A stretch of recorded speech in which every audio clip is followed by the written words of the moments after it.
Buenas noches, compañeros. Buenas noches, compañeros profesores. Buenas noches, director Alejandro Galo. Para mí, gusto de tenerlos acá reunidos en esta actividad. Esta actividad surgió con la idea del director de que podamos tener estos conversatorios, con la idea de que podamos nosotros compartir con nuestros compañeros todas las experiencias que hemos tenido acá en nuestro trabajo y poderlos compartir pues con nuestros compañeros docentes. La idea, compañeros, es de alguna manera obtener ganancias en este momento que estamos pasando de crisis, en este momento de que estamos con este coronavirus que nos ha imposibilitado de alguna manera de podernos reunir físicamente, pero gracias a que ya contamos con tecnologías, ¿verdad?, que nos hacen reunirnos de una manera virtual, entonces vamos a aprovecharlas. Pues este proyecto de conversatorios pues surge con la idea de que nosotros aprovechamos el tiempo y de alguna manera pues vamos a tener una ganancia todos. ¿Por qué? Porque por lo general nosotros asistimos a capacitaciones pedagógicas, digamos, y por lo general se enfocan en aspectos que decimos nosotros mismos no es tan aplicable en lo que nosotros impartimos como son las clases de física. Entonces, esto es una oportunidad la que tenemos el día de hoy, poder darnos nosotros y poder compartir que hemos tenido en nuestras clases con nuestros compañeros y disfrutar estos momentos tan como lo que está pasando. Le doy la bienvenida a todos. Ramón. Al director de la escuela. Ramón. ¿Quiere decirnos unas palabras? Sí, no, usted lo ha dicho todo, Ramón. Solo quisiera pedir que apaguen sus micrófonos los que no estén en uso de la palabra y cuando la necesiten se la pidan a Ramón para que no haya ruido. Entonces que lo pongan ahí, vayan a donde está el microfonito y lo pongan en silenciar, por favor, para que no se, porque se oyen unos ruidos ahí, se oye un televisor y otras cosas. Entonces para que lo pongamos así en silencio y podamos tener una mejor comunicación. La idea, compañeros, es esto no es obligatorio.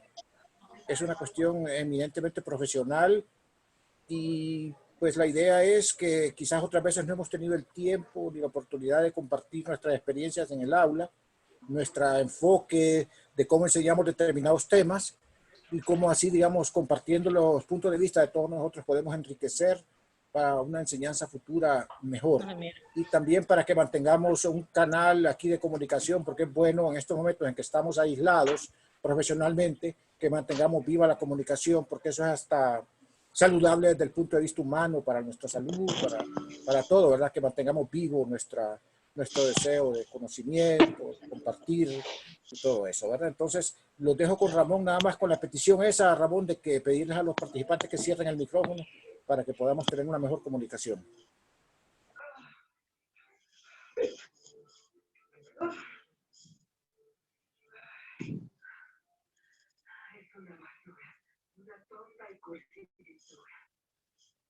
Bueno, compañeros, les decía que lo que queremos es que los que tengan activado el micrófono, desconectarlo para que solo la persona que intervenga lo tenga activado.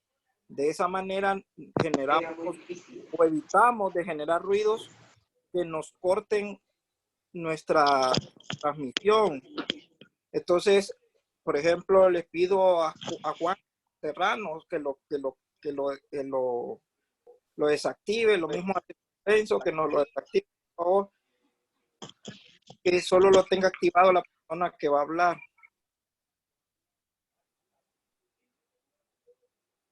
Muy bien, les agradezco.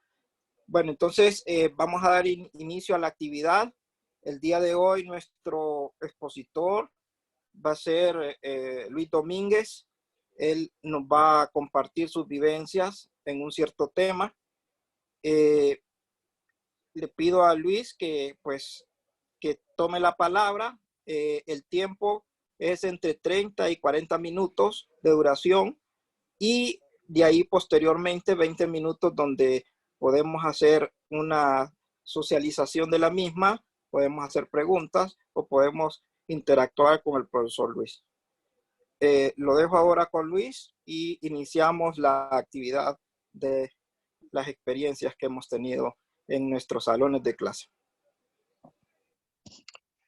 Bueno, muy buenas noches, Ramón. Muchas gracias por la presentación. Buenas noches, compañeros. Bueno, como bien lo dijo el profesor Alejandro y lo dijo Ramón, ¿verdad? Esta es una forma por la cual nosotros podemos, de alguna manera, ahondar un poquito más en la forma en cómo nosotros estamos enseñando los diferentes temas a nuestros alumnos. Déjenme decirles que yo ya he vivido una experiencia más o menos previa, parecida a esto, ¿verdad? Con el Instituto de Profesionalización Docente, ¿verdad? En un programa que se llama Programa de Mentores.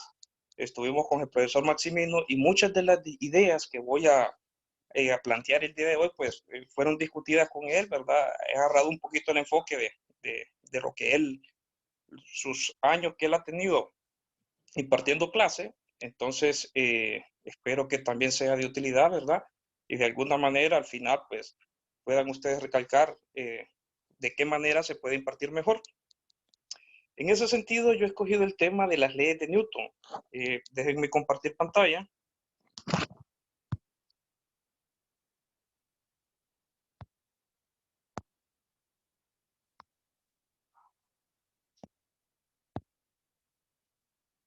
Bueno, yo creo que se mira, ¿verdad? Si a un caso no se está mirando, me dicen, pero creo que ahí está la presentación.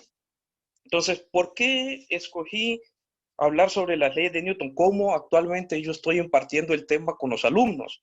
Pues resulta ser que, como ustedes lo sabrán, las leyes de Newton pues prácticamente es la base, los cimientos de todo Física 100, parte de Física 200. Podríamos decir entonces que es la piedra angular, ¿verdad?, de nuestro curso y de muchos otros conocimientos o conceptos que se miran en las demás clases.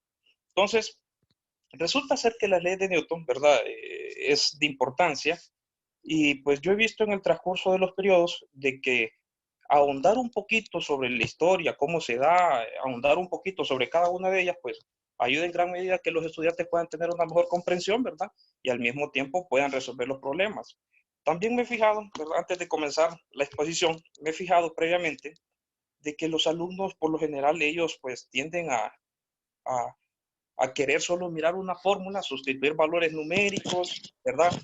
Y tener un resultado. Al final a ellos no les interesa pues mucho, ¿verdad?, traer un esquema, no les interesa mucho de por qué se dan las cosas, razonar, el contexto físico, lo que hay más allá de una simple representación matemática, ¿verdad? Y al final, pues, si ellos logran comprender bien eso, ¿verdad?, lo que hay un poquito más allá de la simple representación matemática, pues a ellos se les hace más fácil, ¿verdad?, utilizar esa representación matemática y aplicarla a cierta situación. Entonces, por eso, a mí siempre cuando presento este tema, ¿verdad?, me estoy entre unos 2 a 3 días y siempre comienzo con una breve reseña histórica. ¿Por qué de esa manera? Porque nosotros sabemos que desde la antigüedad, pues el ser humano, ¿verdad?, se ha preguntado, formula preguntas de qué es lo que sucede o cómo funciona la naturaleza. Es decir, desde los griegos, ¿verdad?, que es de alguna forma donde nosotros tenemos más registros, ¿verdad?, históricamente hablando se encuentran registros, ellos se han preguntado, especialmente me voy a referir a la corriente aristotélica, ellos se han preguntado por qué los objetos se mueven en línea recta, por qué línea curva, ¿verdad?, sobre los planetas, por qué las olas, tenemos olas nosotros en los océanos, por qué el cielo es azul, etcétera, etcétera. Igual nosotros actualmente nos preguntamos muchas cosas que ahora tal vez, ¿verdad?, están en proceso de descubrir, crear nuevos conocimientos, cosas que no entendemos, ¿verdad? Es decir, la curiosidad es lo que de alguna forma nos ha ayudado a nosotros a avanzar hasta lo que somos hoy en día. Entonces, comienzo hablando desde Copérnico, ¿verdad?, que fue el primero en dar una descripción más acertada de lo que sucedía con respecto a los planetas en nuestro sistema solar, en el universo en general. Bueno, él supongo que en ese momento solo tuvo la visión de lo que sucedía en nuestro sistema solar, ¿verdad? Anteriormente Aristóteles planteaba, ¿verdad?, de que la Tierra era el centro del universo, el Sol y los demás planetas giraban alrededor de nosotros. Pues Copérnico fue el primero en definir, de que en realidad nosotros, todos los planetas giraban alrededor del Sol. Entonces, la pregunta es, después de esa afirmación que hizo Copérnico, ¿qué siguió después? Si en realidad sucede eso, ¿qué velocidad llevan los planetas? ¿Qué tipo de trayectoria están realizando? Si es circular, si es elíptica, ¿verdad? ¿Tienen algún punto de retorno? Entonces, ese tipo de preguntas se fueron formulando, ¿sí? Y para poder entender un poquito más sobre lo que realmente estaba sucediendo, ¿verdad? O sucedía fuera de nuestro planeta, entonces hubo una persona, un matemático, ¿verdad? Astrónomo, Tycho Brahe, que, bueno, 1546 a 1601, se le ocurrió hacer observaciones precisas de la posición de los planetas. Es decir, ya tenemos como el primer paso de lo que ahora nosotros entendemos como el método científico, ¿verdad? Observar qué es lo que está sucediendo en nuestra naturaleza. Entonces, Tycho Brahe, que en ese momento él era una persona muy rica, entonces él decidió hacer observaciones noche tras noche de los diferentes planetas y para ello, pues él montó observatorios en una isla cercana a Copenhague. Entonces, como repito, si nosotros recordamos el método científico, ¿en qué consiste? Pues resumiéndolo, observación. Una vez que nosotros tengamos la observación de los fenómenos que están ocurriendo en nuestra naturaleza, pues nosotros recurrimos a un razonamiento para después llevar esto a la experimentación, ¿verdad? Comprobar lo que está, realmente eso es cierto, ¿verdad? Con lo que nosotros razonamos y lo que está sucediendo en nuestra naturaleza. Entonces, Tycho Brahe, al tener todo ese conjunto, ese repertorio de datos, resulta ser que él no fue totalmente capaz o no fue capaz de poder dar una teoría de cuál era el movimiento de los objetos.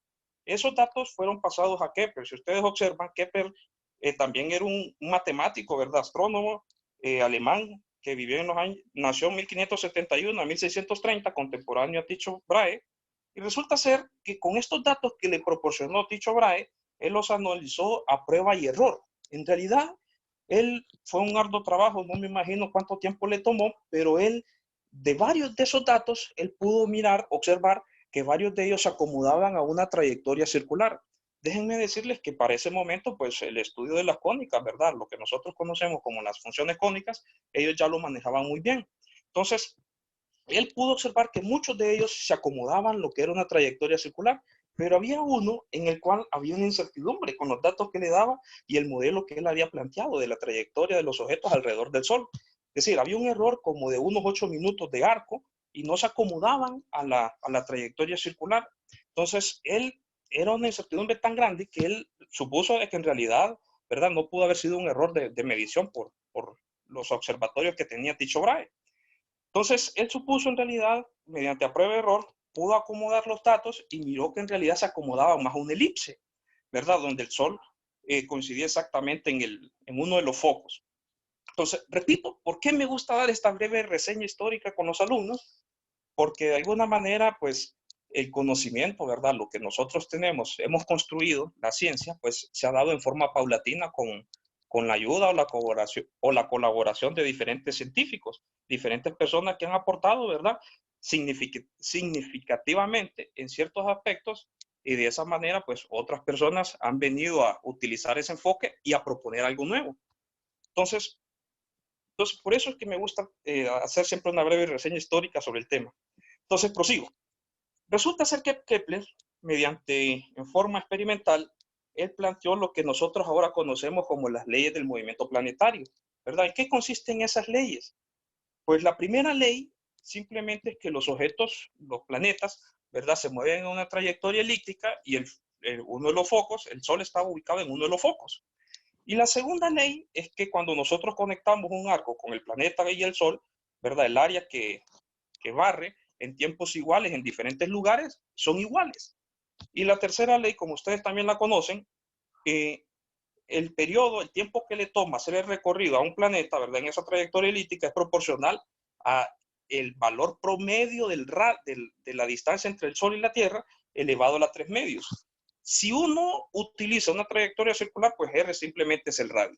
Aunque parezca este tema en los libros de texto aparece mucho más adelante, pues no es muy difícil hacérselos o presentárselos a los alumnos porque de hecho ellos ya han cursado una de las clases donde miran las funciones cónicas, ¿verdad? Y de alguna manera se tiene un contexto previo de cómo se dedujo o se plantearon las leyes de Newton. Entonces, en ese sentido, resulta ser que contemporáneo a Kepler también existía otra persona que estaba estudiando las leyes del movimiento de los objetos en la Tierra, ¿verdad? Galileo Galilei. Él también era un matemático, ¿verdad? Aficionado a, a tratar de entender la naturaleza, ¿verdad? Entonces, el italiano 1564 a 1642, de hecho, él estudió todo, bueno, en la biografía que he leído en su momento, dice, ¿verdad?, que él estudió y se cuestionó los pensamientos aristotélicos que se tenían hasta ese entonces. Imagínense, 2000, un poco más de 2000 años atrás, predominaba ciertos razonamientos lógicos que se habían planteado, ¿verdad? Filósofos griegos, y hasta ese momento persistían. Entonces, Galileo Galilei dudaba sobre ellos. Por ejemplo, uno de ellos, ¿verdad?, que en su momento pudo haber sido obvio para algunas personas o intuitivo, es que los objetos de diferente peso, ¿verdad? Entre más peso tenga un objeto, mayor iba a ser la velocidad con que iba a caer, es decir, más rápido iba a ser un recorrido dado cuando se dejaba caer. Entonces, Galileo Galilei, mediante ciertos experimentos, por ejemplo, lanzar objetos de diferente peso desde la torre de Pisa, se dio cuenta de que ese planteamiento que tenía Aristóteles era equivocado, ¿verdad? Él utilizó objetos con un peso determinado, el doble del peso, el triple del peso, y él comprobó que en realidad no dependía del peso de los objetos, sino que los objetos, ¿verdad?, hacían prácticamente el mismo recorrido en el mismo tiempo, llegaban a la misma velocidad en el mismo tiempo. Entonces, él en su momento también estudió y se preguntaba por qué era lo que sucedía, ¿verdad? Él estudió el movimiento parabólico, por qué cuando un objeto se deja caer sigue una trayectoria en línea recta, pero por qué cuando un objeto se tira en un ángulo determinado, por qué no sigue una trayectoria en línea recta, sino que sigue una trayectoria curva. Es decir, en ese momento él ya había, después de realizar estos experimentos, él ya había comprobado que en realidad el movimiento era parabólico. Entonces, además de eso, él pudo deducir lo que nosotros enseñamos, ¿verdad?, anteriormente a este tema a los alumnos, las fórmulas de cinemática, donde la velocidad, cuando tenemos aceleración constante, es proporcional al tiempo y la distancia que recorre un objeto, ¿verdad?, con aceleración constante es proporcional al tiempo al cuadrado. De hecho, en la biografía que yo leí, él dedujo prácticamente, por ejemplo, la distancia en caída libre, que era un medio, una constante K por el tiempo cuadrado. ¿Cómo lo hizo eso? Pues entre otros de los experimentos que realizó Galileo fue dejar que un objeto rotara, ¿verdad?, en un plano inclinado. Entonces, él medía la distancia que se movilizaba el objeto en un tiempo dado. Entonces, medir distancias, pues, es bastante sencillo. En ese tiempo se tenía bien establecido cómo medir distancias. El problema era el tiempo, ¿verdad? Porque en intervalos muy cortos, medir tiempo, me imagino, por esos años, 1500 a 1600, pues no tenían instrumentos tan sofisticados como tenemos nosotros. Pues en la referencia que he leído, ¿verdad? Ahí dice que Galileo pues utilizó una cosa bastante intuitiva, obvia, pero algo genial. Simplemente utilizó su pulso, ¿verdad? Medir un pulso, dos pulsos, tres pulsos, y con ayuda de alguien más, pues simplemente cuando registraba un pulso, medir cuánto era el desplazamiento. Entonces, simplemente con esos experimentos que realizó Galileo, ¿verdad?, cuestionándose esos pensamientos aristotélicos, él pudo comprobar esas leyes que nosotros ahora llamamos, esas fórmulas que ahora nosotros llamamos ecuaciones de cinemática. Entonces, Galileo Galilei, pues ya se estaba de alguna forma acercando bastante, ¿verdad?, a lo que nosotros o después vino a establecer Newton. Entonces, resulta ser que Galileo, después de realizar este conjunto de experimentos, él pudo establecer, ¿verdad?, o darse cuenta y, y planteó en sus escritos algo que llamó ley o principio de inercia. Lo voy a leer como aparece en la referencia bibliográfica que he encontrado. Si nada actúa sobre un cuerpo y éste avanza a una velocidad determinada en línea recta, esta velocidad se mantendrá para siempre y el objeto seguirá describiendo la misma línea recta. actualmente, pues resulta ser que nosotros tenemos diferentes referencias bibliográficas, ¿verdad? Y prácticamente la esencia es lo mismo, pero a veces la forma como se presenten los alumnos, ¿verdad? Puede ser que sea más intuitivo para que ellos lo miren o para que puedan apreciar otros rasgos que no están incluidas, por ejemplo, en una referencia dada. Por ejemplo, en lo particular, a mí me gusta presentar el concepto de inercia de la siguiente forma: como un rasgo o un atributo característico de un objeto que se manifiesta en la imposibilidad de cambiar su estado de movimiento o su estado de reposo. ¿Por qué introdujo la palabra estado de movimiento? Pues como le dije, eh, más adelante, cuando uno abarca otros conceptos, por ejemplo, el concepto de energía y trabajo, entre las pláticas que hemos tenido con Maximino, pues ahí volvemos a introducir el concepto de estado de movimiento, ¿verdad? O los estados que tienen los objetos para dar a entender otro tipo de conceptos que a veces en los libros de texto también no ahondan o quedan un poquito vagos a mi perspectiva. Entonces, resulta ser que el principio de inercia me dice, ¿verdad? Simples palabras, que un objeto va a estar en reposo si no existe algún agente externo, ¿verdad? Algún agente externo que actúe sobre él, o va a mantenerse en línea recta y a velocidad constante si no interactúa algo más sobre él. Entonces, la palabra interacción yo creo que era bien conocida por Galileo también, ¿verdad? Porque como lo establece él en el principio de inercia, tendría que haber algún agente externo para que pudiera cambiar ese estado de movimiento que tenía el objeto o estado de reposo. Entonces, ¿cómo podemos nosotros definir entonces una interacción? A mí me gusta definirlo de la siguiente forma a los alumnos. Es un fenómeno que se produce entre dos o más cuerpos y consiste en la acción recíproca que ejerce uno entre el otro o que ejercen entre ellos. ¿Estamos de acuerdo? Entonces, si ustedes se fijan, ¿verdad? Ustedes se fijan, prácticamente con lo que hemos presentado aquí, que muy bien lo conocía Galileo, prácticamente estamos hablando de las leyes de Newton. Por lo menos la primera ley de Newton y la tercera ley de Newton quedan descritas muy bien, ¿verdad? En lo que Galileo en su momento manejaba.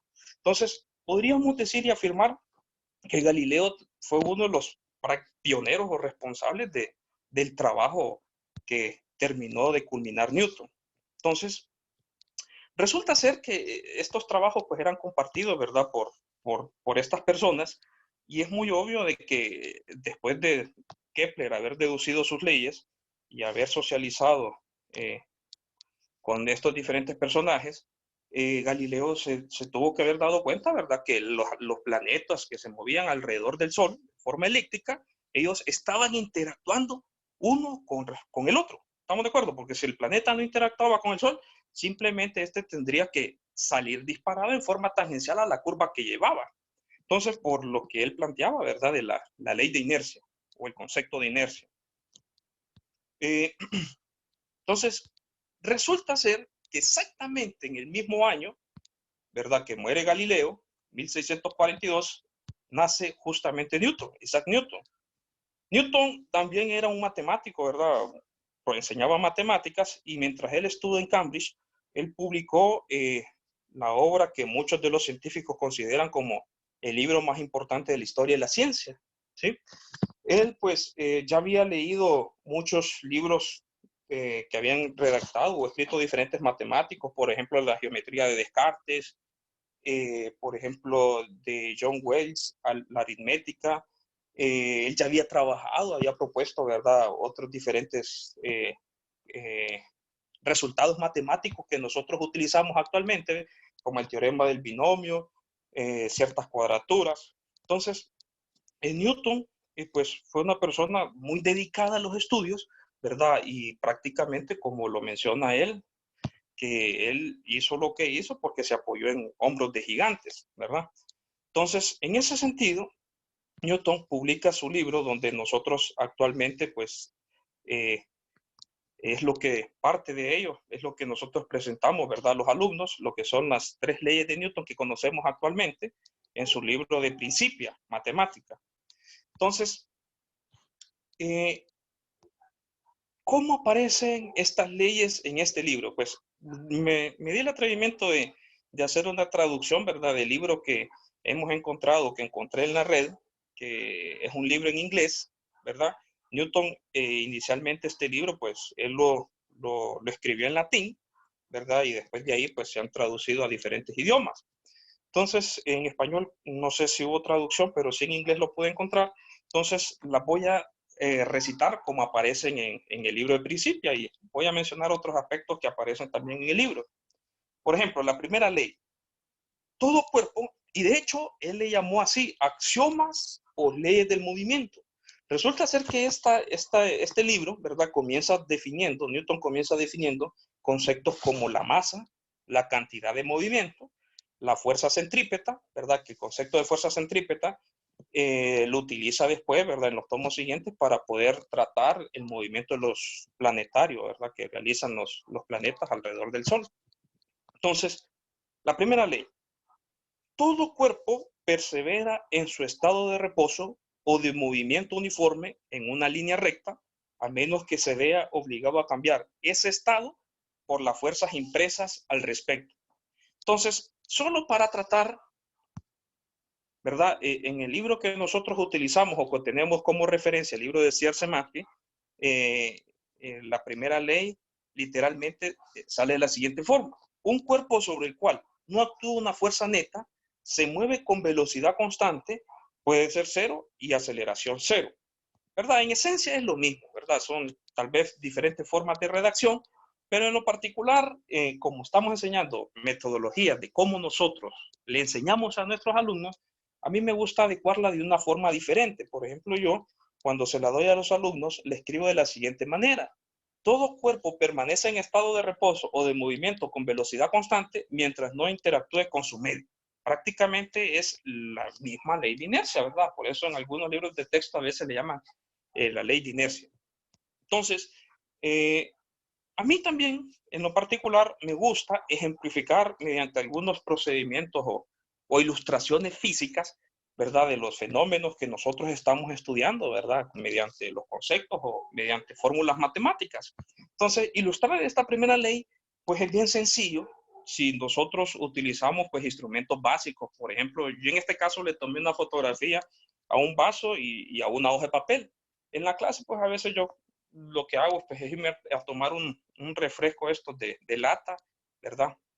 Y lo utilizo para poder ejemplificar esta primera ley de Newton o el concepto de inercia. ¿Cómo se hace? Pues es algo bien conocido por todos, ¿verdad? Pongo el objeto, pongo una hoja de papel, ¿verdad? Es claro que hay una interacción de contacto entre la hoja y el vaso. Comienzo a jalar la hoja, ¿verdad? Despacio y se puede observar que el vaso cambia su estado de reposo que se encuentra actualmente. El vaso comienza a moverse. Entonces, ¿por qué ocurre eso? Pues, repito nuevamente, el alumno pues lo mira, lo visualiza y puede contestar con facilidad que es la hoja de papel que está interactuando con el vaso y es la hoja que hace que el vaso se mueva. ¿Estamos de acuerdo? Entonces, resulta que luego prosigo, ¿verdad?, a mover la hoja de papel muy rápidamente. Cuando se mueve muy rápidamente, sabemos que la interacción que realiza la hoja de papel con el vaso es en un tiempo muy corto. Si nosotros, nosotros que tenemos claros los conceptos, sabemos que el cambio en momento lineal debido al impulso que genera la hoja de papel es pequeña, ¿verdad? Porque la fuerza de fricción es pequeña, si el objeto tiene peso pequeño, entonces, y el tiempo muy corto, entonces el cambio en momento lineal es muy corto, entonces el vaso permanece prácticamente quieto, sin moverse. Entonces, el alumno puede visualizar fácilmente, ¿verdad?, el concepto de inercia mediante este simple demostración física, ¿verdad?, utilizando objetos sencillos. Que yo siento que al final, pues cuando uno le enseña procedimientos a ellos o le ilustra a ellos mediante materiales sencillos como de esta forma, ellos, su esquema mental, ¿verdad? Su esquema cognitivo, siento que se puede apreciar mejor. Es decir, a mi parecer, nosotros entendemos más gráficamente las cosas que tratarlo en una forma abstracta, ¿verdad? Incluso, si nosotros podemos llevar la abstracción, podemos llevarlo a una ilustración, creo que las cosas son más entendibles, más digeribles, y pues eso yo lo he visto con los alumnos, y en el caso particular, pues a mí me sale mejor ilustrar, ¿verdad?, algo abstracto y después irme a la abstracción de lo que está estudiando. Entonces, la primera ley. La segunda ley, ¿cómo aparece en el libro de Principia? El cambio de movimiento es proporcional a la fuerza motriz impresa y se realiza en la dirección de la línea correcta en la que se imprime esta fuerza. Entonces, en el libro de texto, esta segunda ley aparece de la siguiente forma. Si una fuerza externa neta actúa sobre un cuerpo, este se acelera. La dirección de la aceleración es la misma, la dirección de la aceleración es la misma que la fuerza neta. El vector de fuerza neta es igual a la masa del cuerpo multiplicada por su aceleración. En el caso particular, pues prácticamente la presento igual como se encuentra en el libro de texto. Lo único que me gusta hacerle pequeñas modificaciones. Por ejemplo, en el caso particular, cuando se la presento a los alumnos, se las escribo de la siguiente forma. La dirección de la aceleración es directamente proporcional a la dirección y el sentido de la fuerza resultante e inversamente proporcional a la masa del cuerpo, ¿verdad?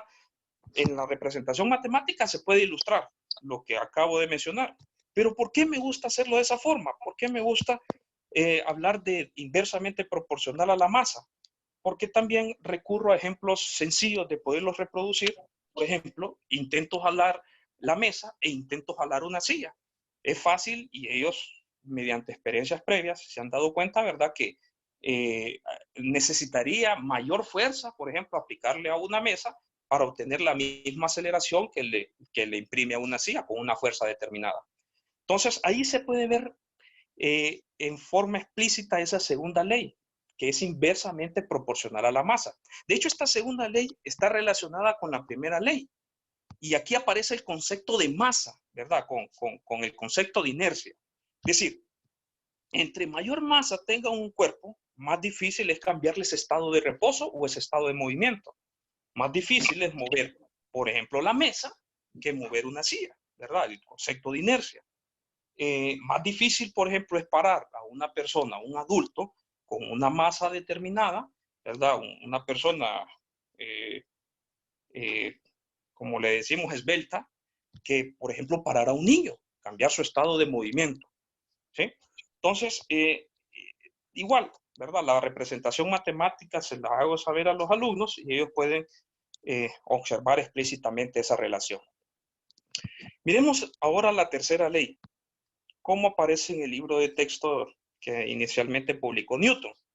La tercera ley nos dice lo siguiente. Cada acción ahí siempre se opone a una reacción igual, o las acciones mutuas de dos cuerpos, uno sobre el otro, son siempre iguales y se dirigen a la parte contraria.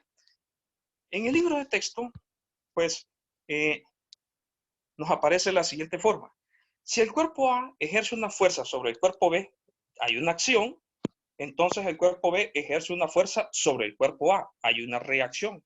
Estas dos fuerzas tienen la misma magnitud, pero dirección opuesta y actúan sobre cuerpos diferentes. De hecho, a mí me gusta presentarla igualita, no le cambio nada, como está escrita en el libro de texto, ¿verdad? Creo que es muy clara y siempre hago una representación, ¿verdad?, de cómo interactúa con ellos. A veces suelo llevar un hule, ¿verdad? O a veces le he pedido prestado también algunos de los resortes que tienen en el laboratorio o incluso al mismo profesor Maximino me ha prestado, ¿verdad?, resortes. Y con eso se puede ilustrar fácilmente lo que es la tercera ley de Newton. Es decir, si uno agarra un extremo del resorte, ¿verdad?, y uno le pide a un alumno que jale el resorte, pues hay una interacción aplicada al resorte, hay una fuerza aplicada al resorte y uno puede observar que este se deforma. ¿Estamos de acuerdo? Entonces se puede ver claramente, ¿verdad?, que hay un resultado de aplicarle la fuerza al resorte. Nosotros lo observamos como una deformación, ¿sí? Pero ahí es donde yo hago la pregunta a la persona, ¿qué es lo que siente él? ¿Verdad? Los alumnos pueden notar fácilmente de que hay una fuerza aplicada al resorte. Ahora la pregunta es a la persona que está aplicando la fuerza. ¿Qué es lo que siente ¿Qué es lo que siente esa persona cuando está jalando el resorte? Pues la persona fácilmente contesta, ¿verdad?, que él siente también que el resorte lo está jalando.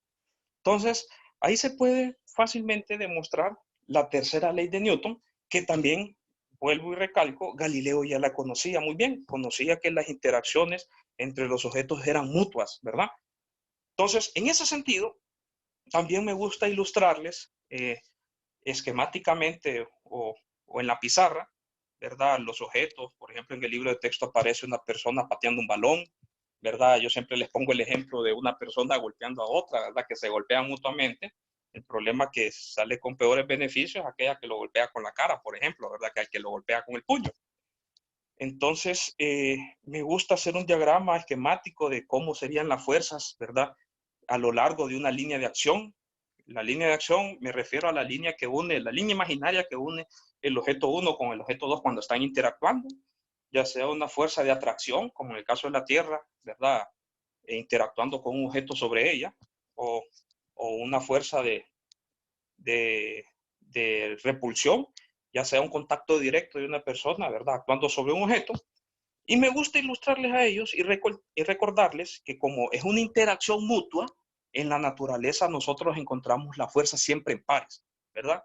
Encontramos en pares. ¿A qué me refiero con eso? Por ejemplo, si yo estudio el sistema 1, ahí fácilmente puedo ver que hay una interacción entre el cuerpo 2 con el objeto 1, el cuerpo 3 con el objeto 1, pero es porque solo estoy estudiando el sistema debido al cuerpo 1. Pero si me estudio el sistema debido al cuerpo 2, yo ya sé que hay un par, ¿verdad? Hay una fuerza que me haría un par, que sería la fuerza que efectuaría el objeto 1 sobre el objeto 2. Y me haría, encontraría el otro par, ¿verdad? Con respecto a la fuerza que tengo graficada en el objeto 1, debido al objeto 1 interactuando con el objeto 3. Entonces, de alguna forma me gusta tratar de ilustrarle a los alumnos que quede bien claro de que las fuerzas en la naturaleza nosotros las encontramos en pares. ¿Por qué? Porque también cuando desarrollamos un conjunto de problemas, por ejemplo, los problemas típicos de encontrar un bloque sobre otro bloque, uno se da cuenta al momento de estar mirando cómo ellos resuelven el problema, que fácilmente ellos pueden ilustrar la fuerza normal, por ejemplo, del bloque de abajo actuando sobre el de arriba. Pero si hay fricción, se les olvida que el bloque de arriba también interactúa con el de abajo. Entonces, esas cositas, por no tenerlas claras, ¿verdad? En su momento, pues, se mira la deficiencia, ¿verdad? Al momento de trabajar ya la matemática de los problemas dados. Si ustedes observaron, ¿verdad? También me gusta recalcarles un poquito, recordarles que Newton fue, pues, de los creadores, los padres del cálculo, ¿verdad? Los creadores del cálculo, que en su momento en el libro de Principia, Newton le llamó teoría de fluxiones. Pues coloqué dos imágenes. En la primera, pues simplemente es un apartado donde Newton prácticamente describe, ¿verdad? Los principios de la integral definida, ¿sí? Más o menos a lo que nosotros nos explican o les explicamos, ¿verdad? El área bajo la curva, aproximándola como una sumatoria de rectángulos inscritos o subinscritos, ¿verdad? En una curva dada. Entonces, Newton lo desarrolló en su libro de texto, desarrolló muy bien también las reglas que nosotros tenemos para hacer diferenciación con polinomios, ¿verdad? Él lo colocó con varios ejemplos. Y en la parte derecha, de hecho, uno de los teoremas que demuestra Newton, prácticamente al comenzar el libro de texto de Principia, es la demostración del movimiento circular uniforme. De hecho, a pesar de que Newton ya tenía conocimiento del cálculo, Newton no utilizó el cálculo para hacer muchas de las demostraciones que aparecen en su teorema. Él manejaba muy bien todo lo de los libros de los elementos de Euclides, ¿verdad? La geometría euclidiana. Y de hecho, cuando uno comienza a ver esas demostraciones, uno puede observar de que él hace bastante énfasis en cómo se presentaban las demostraciones utilizando los principios o las leyes básicas que planteó Euclides. Entonces, él demuestra, ¿verdad?, que la aceleración centrípeta, él define aceleración centrípeta inicialmente, y él demuestra que la aceleración es proporcional a la velocidad entre el radio que tiene la trayectoria. Entonces, simplemente esas dos imágenes, eso es lo que ilustra.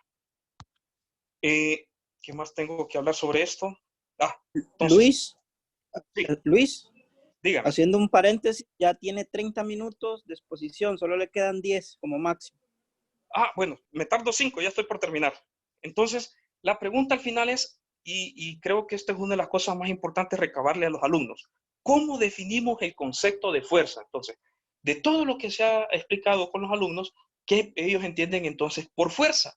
Entonces, lo primero para definir el concepto de fuerza es que es una cantidad vectorial, ¿verdad? Entonces, es una cantidad vectorial, se las definimos en la siguiente forma, es una cantidad vectorial que caracteriza las interacciones de los cuerpos cuantificando la acción ejercida uno sobre el otro a través de los efectos producidos, tanto en su forma de estado de movimiento o en su estado de forma. Cuando me refiero a estado de movimiento, es todo lo que hemos nosotros dicho anteriormente, ¿verdad? El objeto está en reposo o está en movimiento, entonces la fuerza me cuantifica la interacción que realizan dos cuerpos o dos sistemas, ¿sí? Y cuando me refiero en su estado de forma, me refiero que no todas las veces nosotros no todas las veces nosotros podemos cambiar ese estado de movimiento. En algunas ocasiones, por ejemplo, nosotros al aplicar una fuerza sobre un objeto, lo que nosotros miramos es una deformación. Fácil de demostrarse a los alumnos, por ejemplo, ¿verdad? Si yo le aplico una fuerza a una esponja que está pegada sobre la pared, yo no observo que la esponja se mueve. O le aplico una fuerza a un resorte, yo no observo que el resorte se va a desplazar, es decir, va a tener una velocidad dada después de aplicarle la fuerza o estarle aplicando la fuerza en forma continua. Pero ¿qué fue lo que pasó con la esponja y el resorte? Pues los dos objetos se deformaron. Entonces, termino explicándoles el concepto de fuerza, ¿verdad? Los alumnos. Y por último, me gustaría, pues, agregar esto, que también trato de hacérselo saber a los alumnos, cómo nosotros ahora actualmente estamos descubriendo nuevas leyes. Pues Richard Feynman, en una de sus lecturas, El carácter de las leyes de la física, ¿verdad? Él lo definió prácticamente, es el mismo contexto al final de lo que es el método científico. ¿En qué consiste o cómo podemos adivinar o generar nuevas leyes?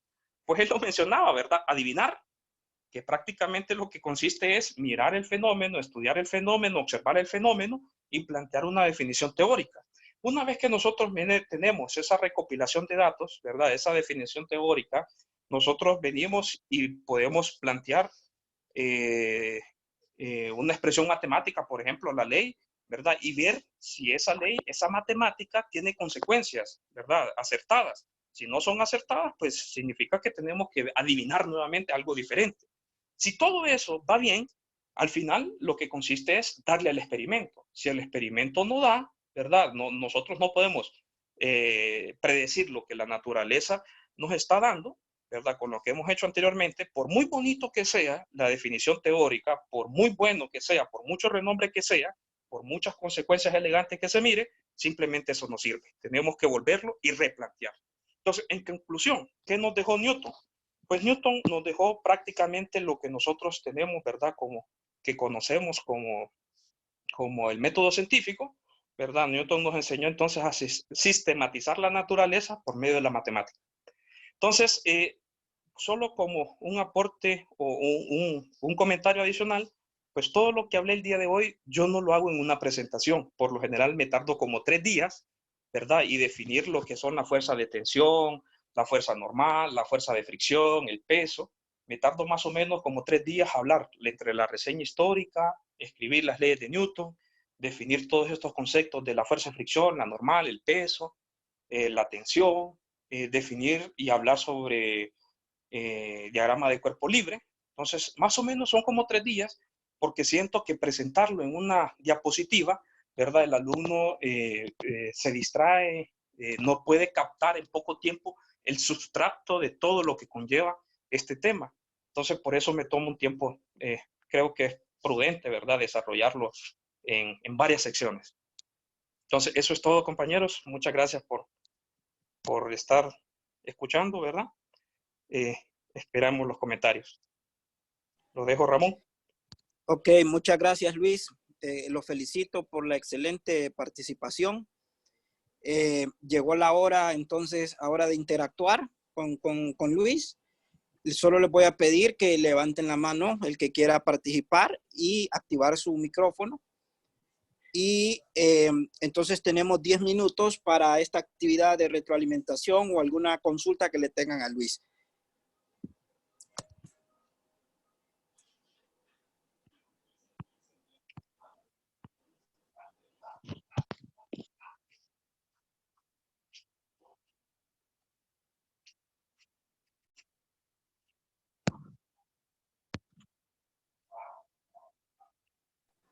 Muy bien, Alejandro.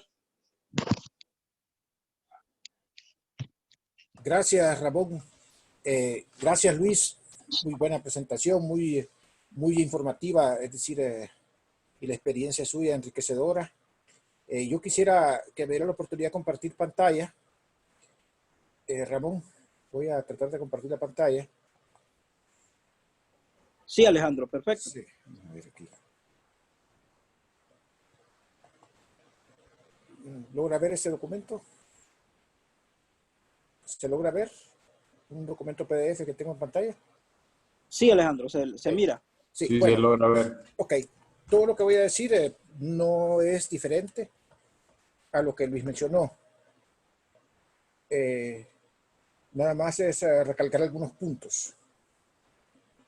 Por ejemplo, en el caso de la primera, los conceptos relevantes, importantes en las leyes de Newton son inherentes a las tres leyes.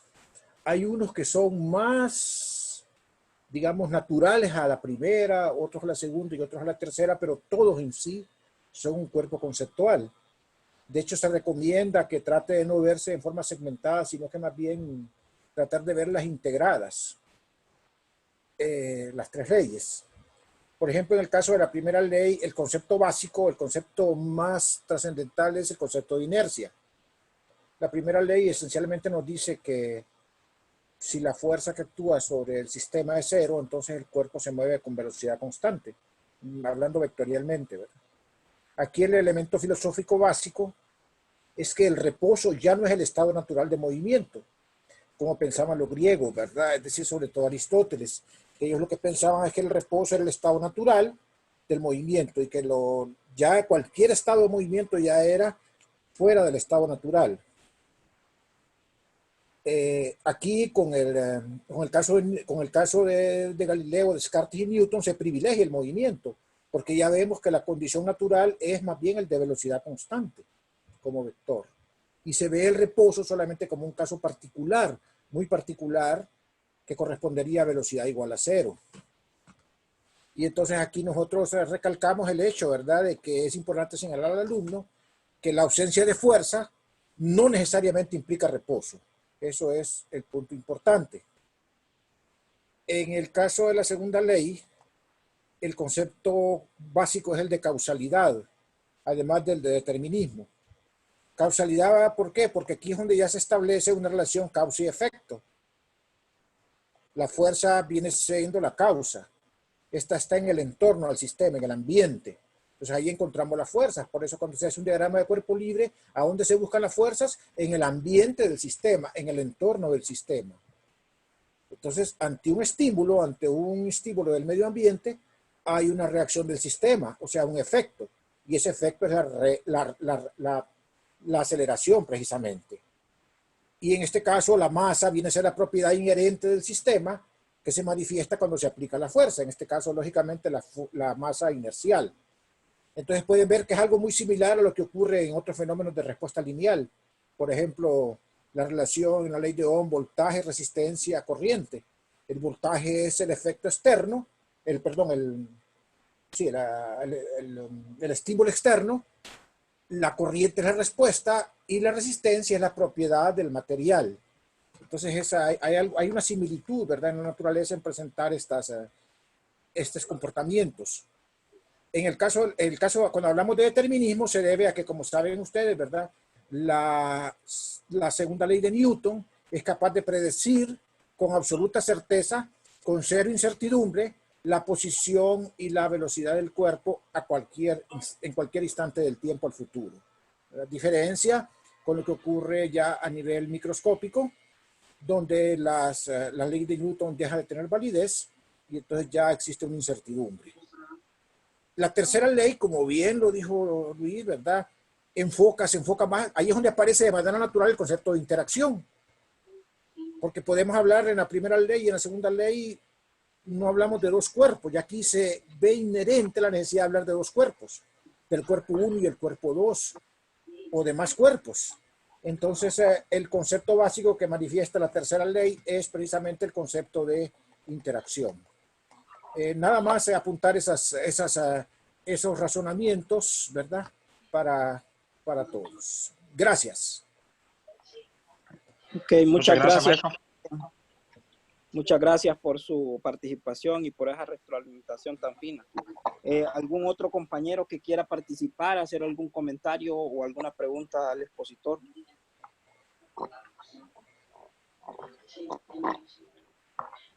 Aún tenemos 6 minutos del tiempo, entonces podemos todavía ampliar mucho más. Roberto, perfecto, Roberto. Sí, buenas noches a todos. Gracias, Ramón. Sí, me pareció interesante la intervención de Luis y quería preguntarle particularmente a él si utiliza presentaciones para introducir los temas o tiene alguna plantilla ya elaborada como para hablar un poco de la historia de todo esto. No sé. Bueno, Roberto, en lo particular, yo siento que hay ciertos temas, como lo dije anteriormente, que los alumnos, pues, es mejor presentárselo en las pizarras que utilizar una diapositiva. Por ejemplo, el caso de estas leyes de Newton, siento que no es muy recomendable utilizar una diapositiva porque, en primer lugar, pues, por experiencias previas, siento que el alumno no revisa, ¿verdad?, estos materiales cuando uno se los proporciona por los diferentes medios electrónicos. Mientras que el cuaderno, pues, como es una herramienta que la tiene a la mano, ¿verdad? Es más fácil de revisarla y eso yo lo he visto en diferentes contextos. Entonces, me gusta más presentarlo en la pizarra, por lo menos este tema. Hay otros temas como, por ejemplo, cuando hablo sobre el método científico, hablo sobre la introducción, ¿verdad? Sí. ¿Qué es la física? ¿Qué unidades? Sobre algunos científicos, el camino que vamos, cómo se definieron ciertas unidades. Para ello sí, por el tiempo, ¿verdad? Utilizo una presentación y porque son conceptos de alguna manera que ellos se los han recalcado en otras clases, incluyendo en el colegio. Entonces, no, siento que no todos los temas, pues, es conveniente tener una presentación, o por lo menos tener una presentación y dárselas como un complemento adicional, sí, pero no para desarrollarlo en clase. Al menos esa es la forma como yo siento que es mejor, ¿verdad? Sí. El desarrollo de la temática con los alumnos. Sí, no, interesante y me llama la atención de que se hable de historia de todo esto, porque el estudiante que estudia ciencias en la universidad no tiene idea de quién fue el que desarrolló todas estas teorías o quiénes son los impulsores de todas estas ideas, ¿verdad? Hablarles, por ejemplo, de la antigua Grecia, de la revolución científica del siglo XVII, Galileo, o sea, todos esos personajes importantes en la historia de la física, ¿verdad? Y así el estudiante se va formando una idea y se va interesando también en los temas, ¿verdad? Eso sería todo.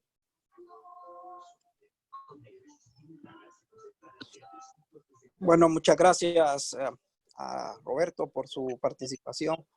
¿Alguien más quiere participar?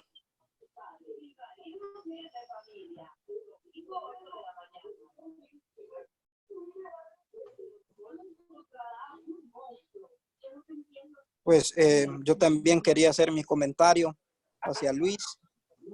Me pareció muy excelente su participación.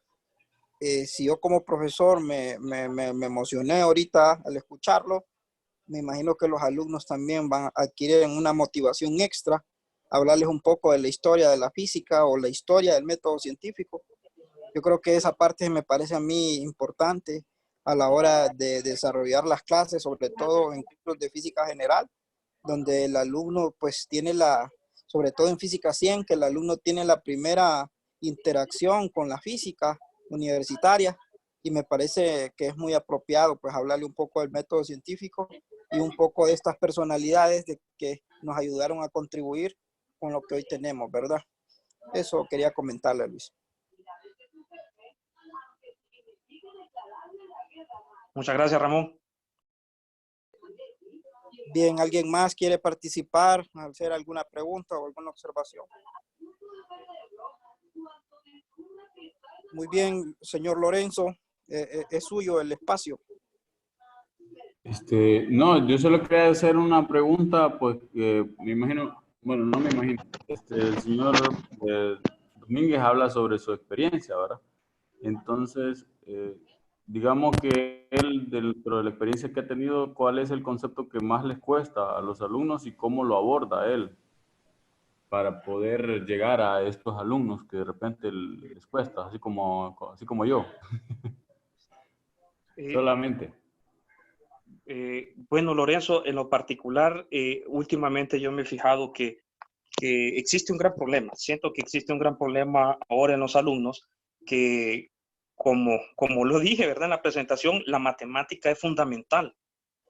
Poder entender los conceptos físicos. Es decir, de alguna manera nosotros podemos tratar de entender, ¿verdad? Físicamente cómo se comporta la naturaleza, pero si no sabemos la matemática, muy difícilmente la vamos a entender a profundidad.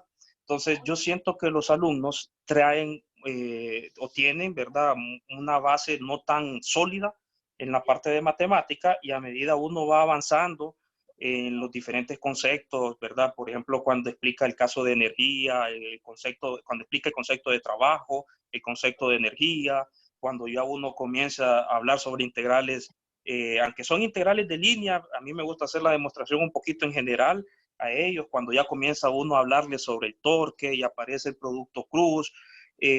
Cuando uno comienza a introducir un poquito de matemática, que al final es matemática básica, que ellos la han cursado, pero ellos tienen un poquito de deficiencia, en especial cuando llegamos a la parte de rotaciones, creo yo. No puedo hablar mucho de fluidos porque en realidad ya tenemos muchos periodos donde no lo abarcamos completamente. Entonces yo diría que en la parte de rotaciones ellos pues les cuesta un poquito más, además de que el tiempo es demasiado ajustado, ¿verdad? Esto de haberse pasado a trimestres creo que no es lo más, no es el acierto que esperaban, al menos creo que las autoridades, por lo menos en ciencia. Se necesita tiempo, la verdad, se necesita tiempo para que los alumnos puedan dirigir las cosas. Entonces, no sé si pude contestar más o menos su inquietud.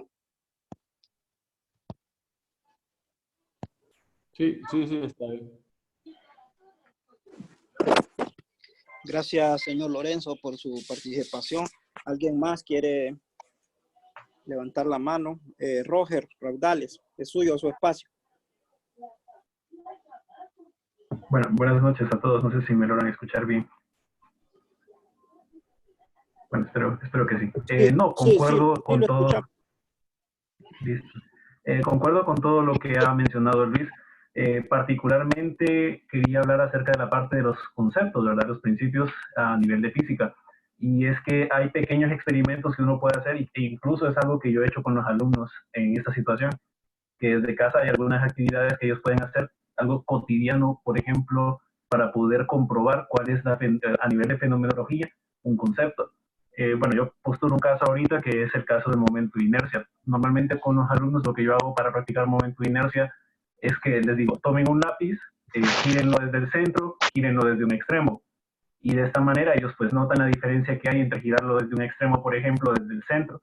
Y esto ya les ayuda a comprender un poquito mejor el concepto. No se quedan solamente con la fórmula, sino que ya entienden, la fórmula tiene esta implicación y por eso es que pasa esto, ¿verdad? Entonces sí siento que es bastante importante lo que había mencionado Luis en la parte de algunos pequeños experimentos. Él mencionó, por ejemplo, la analogía del inverso, de la relación inversamente proporcional que hay entre la masa y la fuerza o la aceleración, no recuerdo, que si usted tiene un objeto muy pesado es más difícil tratar de cambiar su estado de movimiento a que si fuera más liviano y así, ¿verdad? Entonces, uno también tiene que enfocarse un poquito en eso, que es una muy buena idea para que los alumnos entiendan. Y a ellos les entusiasma, pues, también poder ver de manera física, de manera real, una fenomenología de física.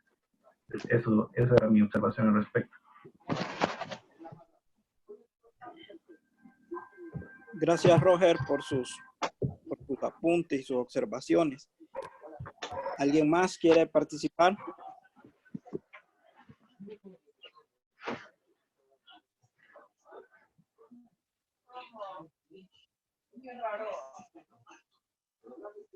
¿Puedo tomar la palabra? Ok, Ingrid, sí, claro, es suyo su espacio. Gracias. Sí, hablando del contexto histórico, como mencionaba ahorita en el chat, sí me parece que es una ayuda mental adicional, porque pues podemos hablar de un concepto descrito literal en el libro o en la fuente de la cual se ha extraído, ¿verdad? Literal. Podemos hablar de la formulación matemática, podemos hablar de por ejemplo, un esquema gráfico. Todas esas ayudas mentales nos ayudan a pues arraigar mejor ese tema. Pero si además les hablamos del contexto histórico, entonces uno automáticamente pues mentalmente se traslada a esa parte de la historia y es una ayuda importante, ¿verdad? Cuando uno está analizando algo y de repente quiere recordar, por ejemplo, las leyes de Newton, entonces uno se va a empezar a recordar de esas ayudas que el profesor dio en el marco histórico. Entonces eso es genial porque aparte de saber la raíz de esa teoría, donde se generó esa teoría, que es en el marco histórico, le ayuda, ¿verdad?, a comprender mejor cómo se dio. Y pues me parece que es una ayuda excelente para el estudiante. Yo no la he utilizado y me ha parecido la forma de desarrollar esa idea de los conceptos de las leyes de Newton muy, muy única y poco cotidiana. Lo que sí veo yo es que sí toma un poco más de tiempo, pero como todo, lo que toma tiempo, o sea, lo que se quiere llegar a entender toma tiempo. Lastimosamente es un tiempo del cual no se tiene mucho ahora más, ¿verdad?, que antes. Mejor dicho, ahora menos que antes, ¿verdad? Ahora que estamos en trimestres. Yo siempre lo he criticado porque física pues siempre ha sido una clase de semestre y no de trimestre por el desarrollo de su contenido. Sin embargo, vale la pena, aunque sea por lo menos unos 20 minutos, entrarle a la idea del contexto histórico para poder desarrollar una clase, y no solamente en el tema de las leyes de Newton. Yo creo que de repente introducir un poquito de ese contexto histórico en otros temas que se puedan dar, por ejemplo, mecánica de fluidos, ¿verdad? Es muy interesante entrarle al contexto histórico. Nada más. Gracias. Muchas gracias, Ingrid, por su participación y sus comentarios. Ramón, Tania, dele su espacio. Es suyo su espacio. ok. Bueno, a mí me parece que bueno, aquí en el contexto ya de todos los temas y de todo el contenido que tiene la clase, voy a hablar ya más en función de la clase virtual, porque como no estamos acostumbrados a ello, ¿verdad? Pero a mí me ha funcionado muy bien en la otra universidad donde trabajo, y les voy a dar como un ejemplo de lo que yo hago. Usualmente primero hago una presentación, contiene también historia, contiene toda la temática, todos los conceptos que intervienen en el tema, pongo un poco de ejemplos cortos y fáciles para que puedan entender los conceptos. Luego, pues en la misma presentación al final les pongo un problema resuelto y también interactiva para que vean cómo se resuelve. Después les he dejado experiencias virtuales para que puedan apoyar un poco los conceptos. Yo he utilizado las de Colorado, los PET, pero hay un montón en internet en realidad. Inclusive la plataforma de nosotros, pues se pueden hacer cosas ya con programas si quisieran hacerlo así. Luego de esas experiencias virtuales, que son del mismo tema, o sea, estoy hablando de un solo tema, ¿verdad? Después yo les grabo el contenido, se los he grabado. He hablado como que estoy dando mi clase, solo que yo hice una estructura de madera en la que puedo poner mi celular, y entonces les doy la clase como que estuviéramos en el aula. Ellos lo ven en resumen, luego ven unos problemas que yo les he subido videos, que también los resuelvo, porque como no se puede subir con tanta memoria, entonces son cortos. Luego de los problemas, entonces les pongo en el aula virtual una pruebita que es de contenido teórico, una pruebita de problemas sencillos, y les dejo una tarea de problemas, o sea, problemas que ellos tienen que resolver. en realidad funciona bien. Los alumnos, en realidad algunos mejoraron porque como no estaban acostumbrados a ir a clases, parece que les ha funcionado mejor no ir a clases, lo hacen mejor en su casa. Puede ser que en el caso de nosotros funcione también, solo que allá los alumnos pues son adultos, ¿verdad? Y son personas que trabajan y me imagino que pues como pagan, están más interesados en pasar su clase, pero puede ser que no funcione a nosotros también. Nosotros tenemos experiencias virtuales ya, que las pueden anexar si todos las quieren hacer igual. Pero si ustedes quieren una muestra, yo les puedo dar un tema completo de cómo yo lo hago.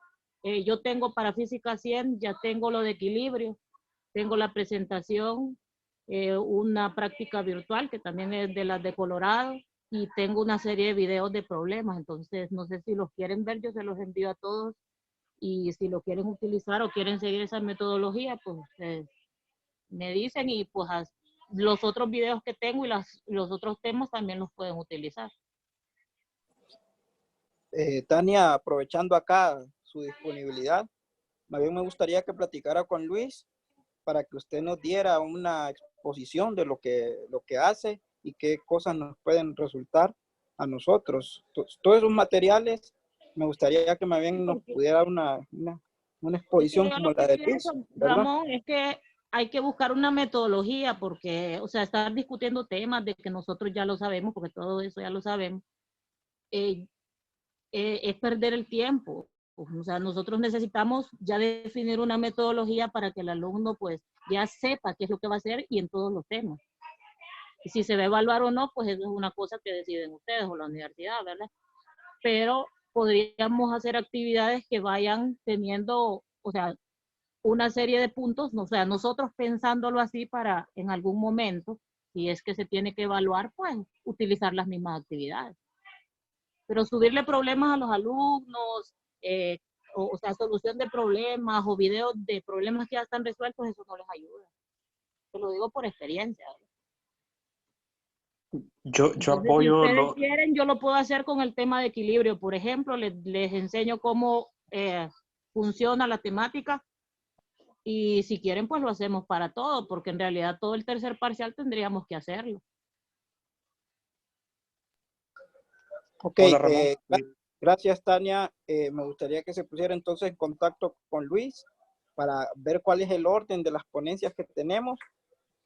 Esa es la idea, pues, crear este espacio y poder ver qué cosas dan resultado y qué otras creen ustedes que no dan resultado, porque la idea es que todos nosotros pues mejoremos, ¿verdad? La idea es que poder obtener una ganancia pues a la hora de enseñanza, de poder enseñar la física.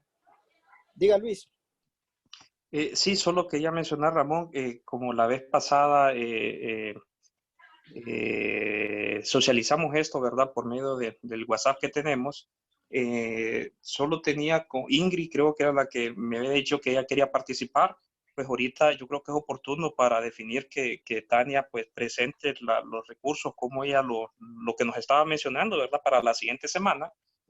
Por este medio, es decir, dejarlo establecido, y tal vez Ingrid nos apoya en la siguiente semana que viene, si están de acuerdo. Sí, no, yo no sé si sabía que yo estaba enferma, Luis, pero no he estado activa por eso. Esta semana pues ya, entonces, si usted quiere, yo le hago la presentación y les muestro qué es lo que yo he hecho, ¿verdad? Si me dice que para la próxima semana, mejor, porque si me dice un día exacto, pues yo me preparo. Sería para el lunes de la siguiente semana. Vamos a hacer algo, Luis. Eso me gustaría que usted internamente se pongan de acuerdo con Tania y con Ingrid. No sé quién es, usted internamente haga la lista de quienes siguen, pero sí les agradezco a Ingrid y a Tania que se han sido voluntarias en mostrarnos en lo que ustedes están haciendo en la enseñanza de la física. Si quiere, dejémoslo así porque el tiempo ya pasaron los 20 minutos de retroalimentación y ya no queremos quitarle más tiempo.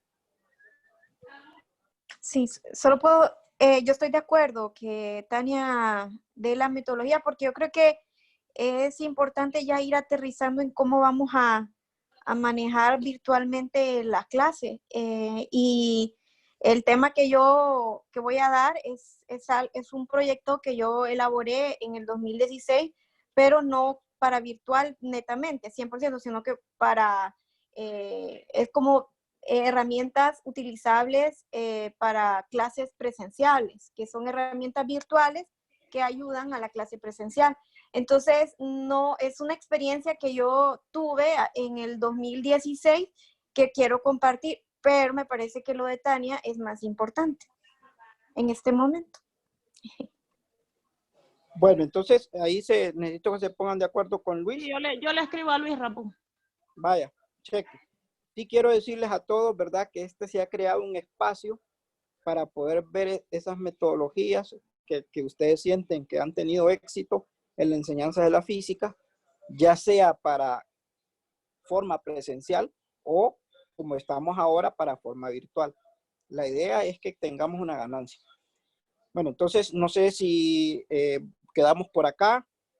Pues esta fue la primera participación que tenemos el día de hoy. Pues estamos aprendiendo todo, ¿verdad? La idea es hacer esta una vez por semana con Física 100. Entonces el próximo lunes nos miraríamos siempre a las 7 para compartir con la otra exposición del compañero que Luis nos tenga ahí previsto. Entonces, por hoy me despido y nos vemos en este espacio el próximo lunes sería. Hasta luego. Buenas noches a todos. Gracias. Buenas noches a todos, maestro. Muchas gracias. Buenas noches. Buenas noches, gracias por todo. Buenas noches a todos. Gracias, buenas noches. Okay. Buenas noches, gracias. Buenas noches. Buenas noches a todos. Gracias. Buenas noches.